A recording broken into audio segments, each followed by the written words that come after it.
ஆள் யாருன்னா போயிருப்பான். போலீஸ் விட்டா கூட இவனு விட மாட்டாங்க. வண்டி அப்படி திரும்பினாவே அங்க இருந்து 4 பேர் கால் இந்த பக்கம் வருது.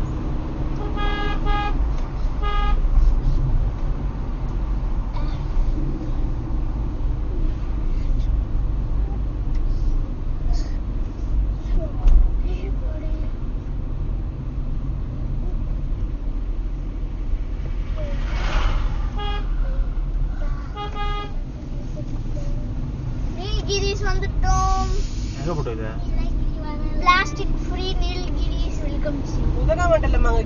மழை ஏற ஆரம்பிக்கிறது வந்துச்சாங்கம்மா. கடலூர் இது கூடலூர் முடிஞ்சதுல பின்னாடியே போட்டுருந்தான். இது உதகமண்டலம்.